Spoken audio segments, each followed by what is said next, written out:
Hello everyone, कैसे हैं आप लोग। उम्मीद करता हूँ बढ़िया होंगे। तो आज हम इस वीडियो में पढ़ेंगे मॉडर्न ज्योग्राफी के बारे में। अब हमने प्रीवियस वीडियो में हमने पढ़ा था ग्रीक स्कॉलर्स के बारे में, इसके बाद हमने पढ़ा था रोमन स्कॉलर्स के बारे में। अब जो रोमन स्कॉलर्स के बाद का जो पीरियड था वो कंसीडर किया जाता था डार्क एज। अब डार्क एज क्यों कंसीडर किया जाता था? क्योंकि उस पीरियड में कोई भी ज्योग्राफिकल थॉट्स का इवोल्यूशन नहीं हुआ था। अब जो हमारे डार्क एज है उसके बाद का पीरियड आता है हमारा मॉडर्न ज्योग्राफी। Modern geography. अब बेसिकली मॉडर्न ज्योग्राफी का जो शुरुआत होता है वो तीन स्कॉलर्स करते हैं। फर्स्ट स्कॉलर है Alexander von Humboldt, second is Carl Ritter और थर्ड स्कॉलर है चार्ल्स रॉबर्ट डार्विन। इन तीनों को कंसीडर किया जाता है फादर ऑफ मॉडर्न ज्योग्राफी। तो चलिए शुरू करते हैं।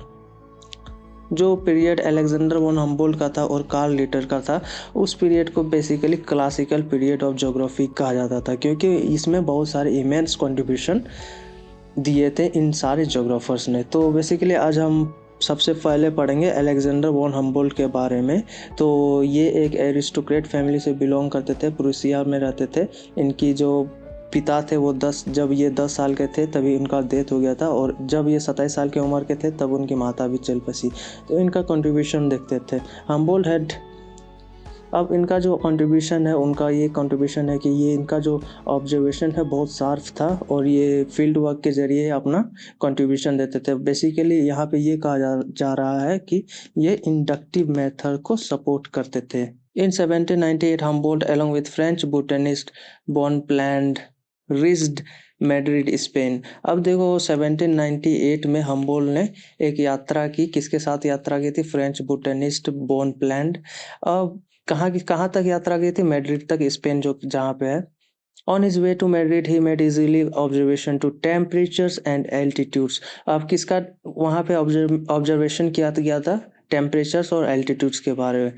He noticed that the Valencia lake had shrunk and the field of cultivation of crops had been developed on its flat bank। अब जो वैलेंसिया लेक था वो सूख चुका था, और इसका जो सूखने का कारण था वो उन्होंने बताया था डिफोरेस्टेशन को। He established a positive relationship। अब इन्होंने एक रिलेशनशिप बताया था किसके बीच में? फॉरेस्ट एंड रेनफॉल के बीच में रिलेशनशिप बताया था। और वो रिलेशनशिप क्या था? The idea that more forest means more rainfall still significantly persist. अब इन्होंने बताया था कि जहाँ ज़्यादा जंगल होगा, ज़्यादा घना जंगल होगा, वहाँ पे उतना ही ज़्यादा पानी आएगा, जो कि सही भी है।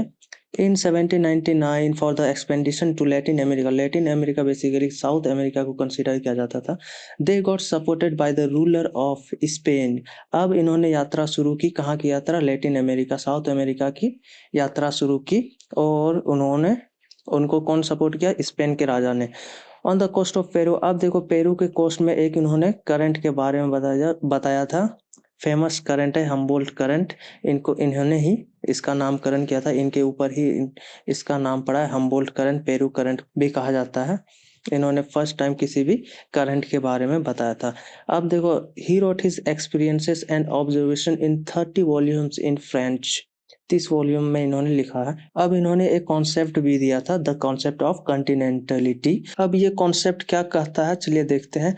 If the distance from the ocean increases, people experience extreme weather condition। It was after that venture that the word climatology appeared in geographical literature, which deals with the variation of atmosphere temperature, humidity, barometric pressure, winds, atmospheric purity, and the degree of visibility। Thus he contributed in the variety of field। अब basically इनका यही consideration था कि बहुत सारे जितने भी ocean, आप ये मान लीजिए यहाँ समुद्र है, अगर आप समुद्र से दूर रहते हैं तो उनका इस एरिया का जो वेदर है वो एक्सट्रीम कहलाएगा, एक्सट्रीम वेदर रहेगा। अगर आप पास में रहते हैं तो मॉडरेट वेदर रहेगा। तो इनका यही कंट्रीब्यूशन था, इनका यही मानना था, और इन्होंने ही वैरायटी ऑफ फील्ड्स में इन्होंने कंट्रीब्यूशन दिया था। इन 1845 his monumental work published Cosmos, a comprehensive account of travels and expeditions written in 5 volumes। और जो इनका जो मेन वर्क था वो कॉस्मोस नाम की एक किताब थी, जो कि 5 वॉल्यूम में लिखा गया था 1845 में, जो कि पब्लिश हुआ था। बहुत ही ज़्यादा इंपॉर्टेंट किताब है, इन्होंने ही लिखा था। ही कॉइन्ड न्यू टर्म कॉस्मोग्राफी। अब कॉस्मोग्राफी इन्होंने ही टर्म दिया था और ज्योग्राफी को दो पार्ट में डिवाइड किया गया था, यूरेनोग्राफी एंड ज्योग्राफी। यूरेनोग्राफी बेसिकली जो एस्ट्रोनॉमी है वही है विच deals with the celestial body, study of celestial body को यूरेनोग्राफी कहा जाता था। और ज्योग्राफी तो जानते हैं study of earth. He is the believer of, जैसे मैंने पहले बताया था, इंडक्टिव अप्रोच के ये सपोर्टर थे। तो अब चलिए नेक्स्ट स्कॉलर हम लोग पढ़ते हैं। Next scholar is Carl Ritter. इनका टाइम पीरियड था 779 से लेकर के 1859 तक। और एक 1859 में ही जो डार्विन की फेमस बुक है और ओरिजिन ऑफ स्पेसिस वो पब्लिश हुआ था। तो चलिए आगे पढ़ते हैं। He was a teleologist. अब देखो जो एलेक्जेंडर थे वो टेलियोजिस्ट नहीं थे, वो बेसिकली साइंटिफिक एम्पेरिकल स्टडी करते थे। बट रिटर जो है ये टेलियोजिस्ट थे। टेलियोजिस्ट बेसिकली जो गॉड पे बिलीव करते थे, स्ट्रॉन्ग बिलीव जिनका गॉड में होता था उनको टेलियोजिस्ट कंसिडर किया जाता था। He is known as the founder of modern geographical thoughts. इनको फादर भी कहा जाता था मॉडर्न ज्योग्राफी का और फाउंडर भी कंसिडर किया जाता था। Ritter declared geography to be earth kunde और एन अर्थ साइंस। इन्होंने ज्योग्राफी को अर्थ साइंस कहा था which deals with the local conditions and embraces the attributes of place with respect to tropical formal material characteristics. इन्होंने geography को earth science consider किया था basically.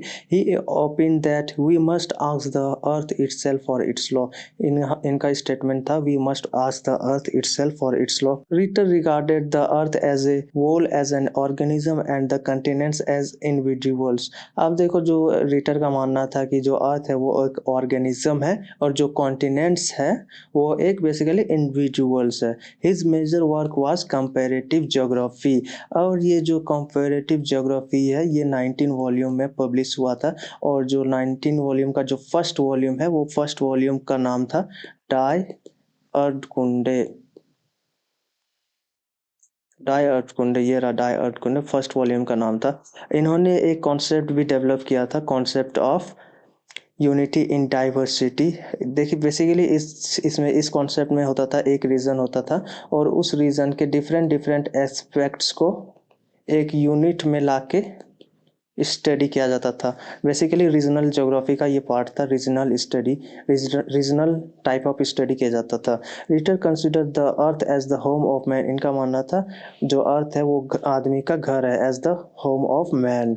इनका जो मॉन्यूमेंटल वर्क है अर्थ कुंडे कंसिस्टेड ऑफ 19 वॉल्यूम्स। यहाँ पे अर्थ कुंडे नहीं होगा, यहाँ पे होगा comparative geography consisted of 19 volumes. और जो इनका कंपैरेटिव ज्योग्राफी का जो फर्स्ट वॉल्यूम है उसका नाम था डाई अर्धकुंडे, जो कि बहुत ही ज़्यादा पॉपुलर हुआ था। और इन्होंने इस बुक में लिखा था मेजर पार्ट्स ऑफ अफ्रीका और एशिया के बारे में रीजनल डिस्क्रिप्शन दिया था as well as physical description दिया था। तो चलिए अब नेक्स्ट स्कॉलर के बारे में पढ़ते हैं। जो नेक्स्ट स्कॉलर है हमारे वो है चार्ल्स रॉबर्ट डार्विन। इनका जन्म हुआ था 1809 में, 1882 में डेथ हुआ था। He was born in a wealthy family of England in 12 फरवरी 1809। इनका जन्म हुआ था 12 फरवरी 1809। इनका जो मेन वर्क था वो था origin of species by means of natural selection.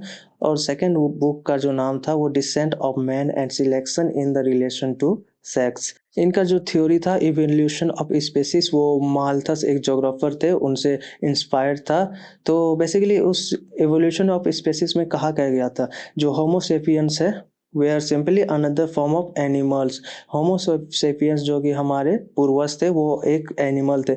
It made it seem possible that even people might just have evolve. और इनका मानना था कि हम जो थे वो होमोसेपियन से ही इवॉल्व होके बने हैं, क्वाइट पॉसिबली फ्रॉम एप्स बंदर destroyed the prevailing on orthodoxy on how the world was originated. आदमी सब जो बना है वो होमोसेपियन से बना है, बेसिकली एक बंदर से बना है।